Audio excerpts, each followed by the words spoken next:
Sa bahay ni na Peter.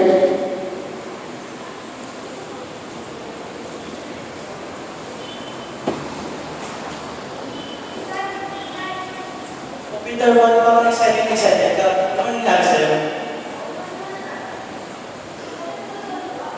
Kasi po, mag-progress kami nila po kami. Sabi ng teacher namin sa Pilipino. First communion? Ano yun? Ang first communion po ay ang pagtanggap namin sa magandang ng Panginoon Kristo sa loob ng banal na misa. Sa pagpapalitan ng pari, ang simbolo ng pinapayakala ay magiging katawan ng dugo ng Panginoong Jesus. At bago mo namin ito tanggapin, kailangan po namin ng mapisal at pagsisyan ng mga kasalanan para naman sa pagkakas ng Panginoon Jesus. Tulad po namin namin sila sa bahay, hindi po kami kailangan sila ko ng bahay para matatapin na ang tinatapag namin sila.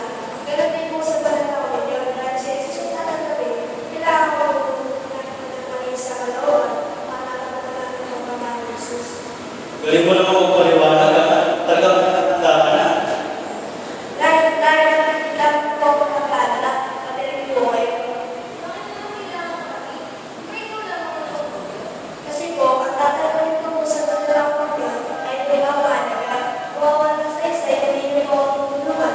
Kaya po ang lalagay sa akin patulong na Jesus. At sabi ng teacher namin, mahalaga na nawalan po ang wagula para sa pangungulong pag-ibig sa kapwa-tao. Di ba tayo natin sa nanay? Siyempre naman, pagdulog-dulog nanay mo. Ewan ko lang.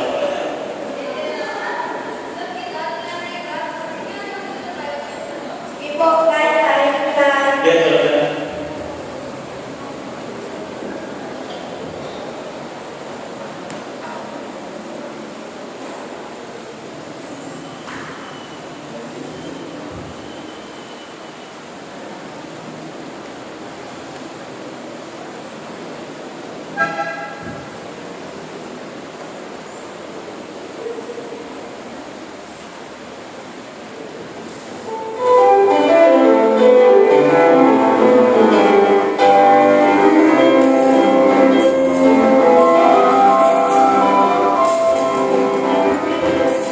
Habang natutulog si Peter at nagsimula siyang manahimik, nasa brandata siya kapiling ng mga tinapay na nagsasayaw.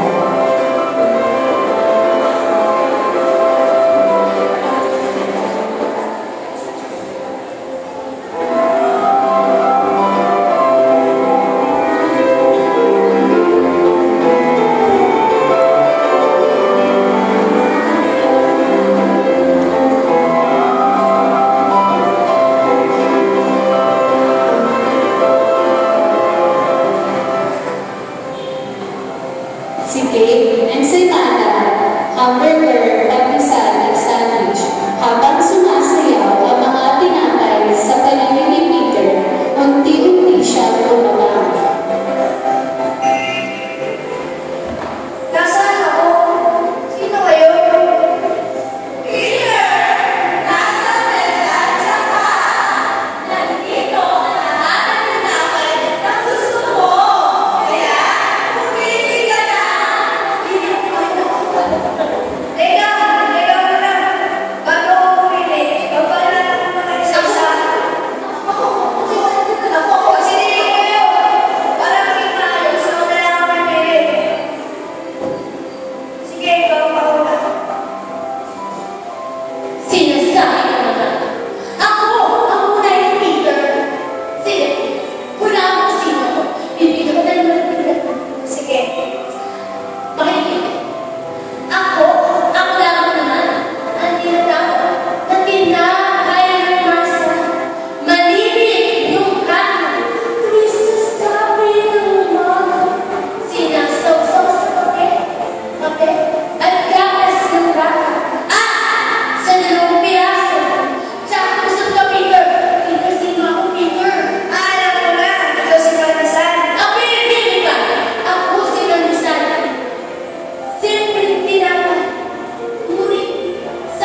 Kahit sa pagkakalo, di masisiyahan. Kaya Peter, ako ang piliin mo.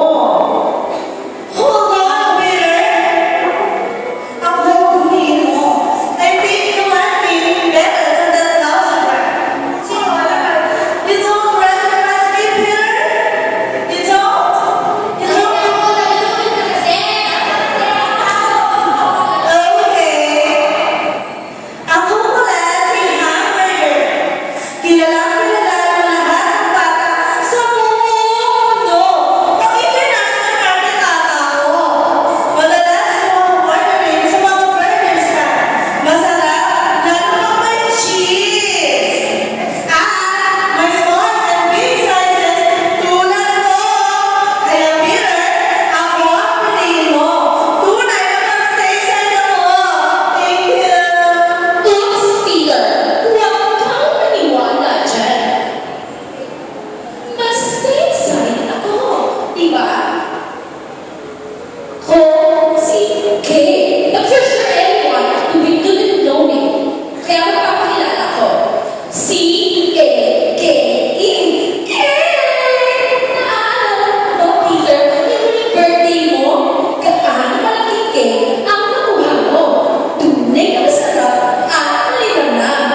Hindi ako katulad ni Kate na puno ng icing. Hindi ako katulad ng sandwich na may palaman at ni hamburger. Hindi rin ako katulad ng ensaymada na puno ng keso, margarina at asukal. At lalong hindi ako katulad ng pandesal na pwede mong isawsaw sa kape. Ako si Ostia. Isa lamang ang simpleng tinapay na walang pangkaalsa. Kung kaya, ganito ako kalipis. Ngunit, hindi tulad nila na may mga lasang tinapay. Ako ay kakaiba.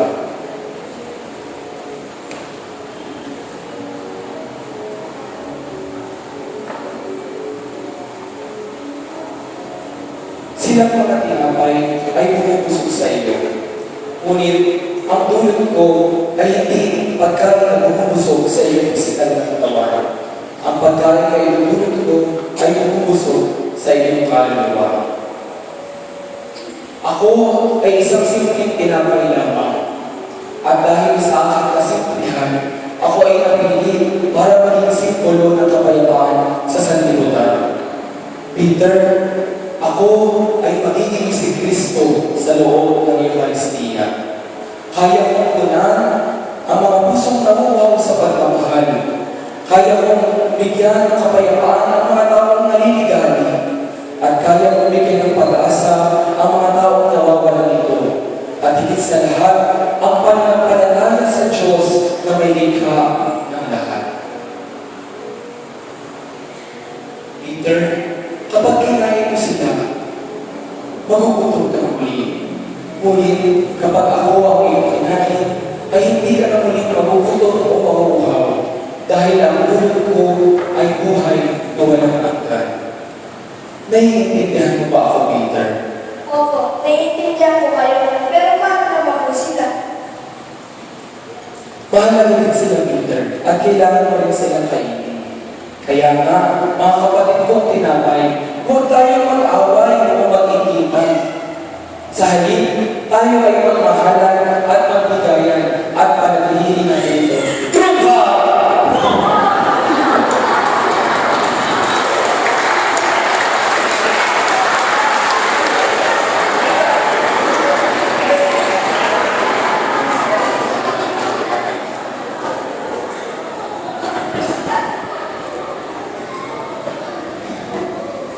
Okay, para magkasusundutan, magsayawan muna tayo.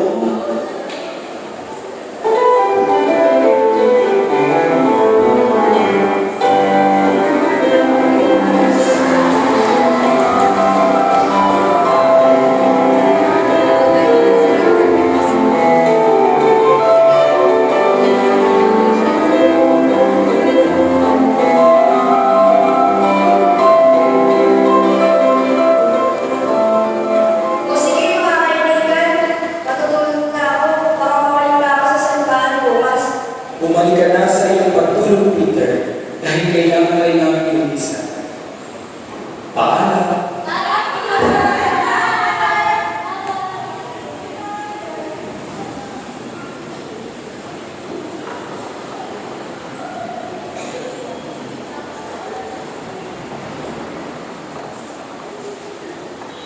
Peter, gising na. Gano'n siya na, Peter. Sa'yo na lang Bakit siya nakagawas na? Malalim ka sa mas na. Gising na. Naku tatay, nagkakalit ako. Napunta daw ako sa Finlandia, sa daigdig ng mga tinapay. Marami kami ginawa doon kasama ng si Ostia. Kaya halika na tayo, punta na tayo sa simbahan. Ang anak talaga, sobrang excited. Wow. Salamat na ba? Mag-ilamos ka na rin. Nila.